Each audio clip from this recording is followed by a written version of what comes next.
Hi everyone, welcome to Amateur Effects Views. I'm Theo. Today I'm checking out the Broadcast AP by Hudson on bass. You got my Squire classic vibe Jaguar bass here, PJ setup. I've got both volumes and tones full up. I'm going into the Broadcast. I'm going into the more radar, which is providing a bit of cab and power amp simulation. Then into my computer. So I've had I don't know 3 or 4 of the sort of regular edition broadcasts. Obviously, there's some variations with some having 2 switches, different power requirements because they can charge pump up to 24 volts. Um, yeah, I've wanted to try this one because it's quite different. It's a different transformer. Apparently, it's silicon rather than germanium, and apparently it distorts less under 100 hertz. It's a different control layout as well. I'm not going to go through it all, but essentially for this demo, what you need to know is that uh, the low cut is stock setting is as little low end loss as this pedal can do, which is what I'm keeping it as. I'm not going to be using the high pass switch because I don't need to cut out any lows. I'm just going to explore the gain range. Yeah, so I'll give you some of my clean tone first, and then we'll play through it all.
Okay, let's try that with the fingers for a sec.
So what I'm doing now is just trying to see what it's like at its lowest gain setting, kind of as close to my clean tone as possible, and seeing if there's sort of any sort of tonal characteristics of the AP. As I might have mentioned earlier, apparently this transformer distorts less under the 100 hertz, so the under 100 hertz should remain cleaner, which would seem great for bass players. When I got this yesterday, my initial experience was through my amp was that it seemed to fatten up the tone, maybe attenuate some of the high end a little bit. It just seemed to make my Mustang bass feel a lot fatter, but I'm not 100% sure if that's the case. So let's give it a go now.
That's interesting. What I was doing there was trying out the sort of gentle playing against the harder play. So the Hudson broadcast AP, possibly unsurprisingly, compresses the tone a little as well, which actually might add to that sort of fatness sort of sound. No, it's not a dramatic compression, but what I'm basically noticing is that when I'm playing hard bypassed, when I switch on the Hudson feels like it wants to go up.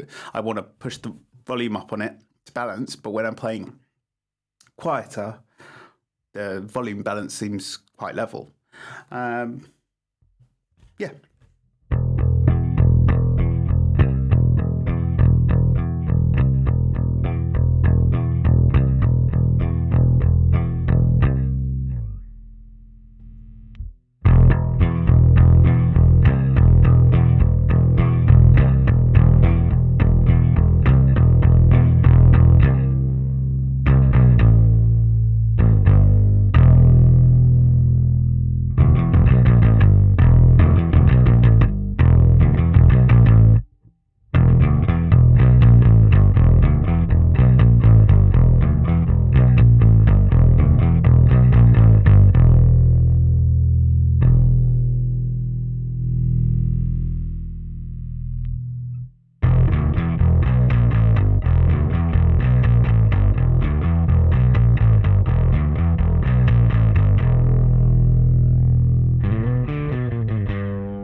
So, what do I think about the broadcast AP? I think I prefer it to the standard version, personally. I find it really kind of thickens up my tone. Now, usually I actually like things to give them a bit more brightness and zing to my tone. But I find the AP really pleasing to listen to. It's got really nice thickening quality. I'm not so much questioning the amount of low end loss. Like I did do a little bit on the sort of more standard broadcast versions. I don't think the standard broadcast really did lose much bass, but it does lose a tiny little bit. Perfectly usable, even for me, and I'm someone who is using it whilst also tuning down to like drop C sharp, so using it perfectly fine. I think the AP just suits me more. I like the fact that there is less controls on the top. There's a few trim pots inside for controlling the overall gain. So it can go higher gain than this pedal currently demonstrates. Also, you can control the amount of low cut on either side of that switch. That switch is basically a high pass low cut filter. And and you can set how drastic you want it. On the switch I've got now, it shouldn't be really any low cut. And on the other version, there's quite a drastic one, but you can actually increase the low cut on both sides of the switch. Yeah, I think it's great. I've actually only been demonstrating this to you at 9 volt. Now, I do have the facility to switch it up to 18 volt, but I thought I'd just show you what I think of it at 9 volts.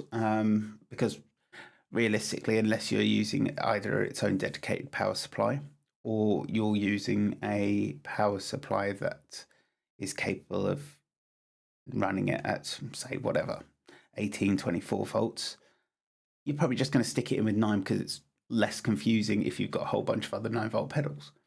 I did try out 18 volt yesterday actually, and yeah, I noticed it even lower gain. Seemed about it to me. I'd really like to permanently run it at 24 volts. So if I do sort of end up putting this as part of my board, I probably would get a 24 volt power supply for it, because I think it's worth doing, especially with basses, especially the fact that usually, of course, I'd be running a whole bunch of stuff into it, like fuzzes and overdrive. I'd expect this to be near the end of my chain, probably before some EQ and the Moore radar. So yeah, the more headroom, the better, I think. If I have any gripes about this pedal, I guess the gripes could be the same thing as the positives for me. It's a slightly darker sort of preamp, smoother, which is fine, but like if you want to add some zing to your tone, this probably isn't going to be it. And of course, without any lacks of any real EQ options, you're not going to get much out of it. This is sort of your gain stage preamp, which is fine. I mean, it's not really a criticism. It's the sound of this pedal, and I actually really like it, which I wasn't sure if I would. The other criticism actually can be resolved by running at a higher voltage. I find that even at the minimum gain setting at 9 volt, there's still some aspects of drive to the signal. Mainly not that much, but still some. So it gets into sort of heavy gain territory quite quickly. However, that is at 9 volts. You could run this at 18, 12, 24 volts and get less gain and get more out of the gain range for that. So price-wise, it's not cheap. It's the most expensive of the broadcasts. It's also only available for Andertons, which could explain why it's more expensive. Generally find Andertons to be a little more expensive for most things. Not all things, but most things. You can't buy it direct from Hudson, so it's Andertons or nothing. And if it goes out of stock, then you're going to be waiting a couple of months for the next batch, which I have, and I bought this on a whim because I didn't had my eye on it for ages. Overall, I'm very happy with the AP. I think it's great. Honestly, I think it's absolutely great. So yeah, like, share, subscribe, tell your friends, follow me on Instagram. Have a good day. Bye.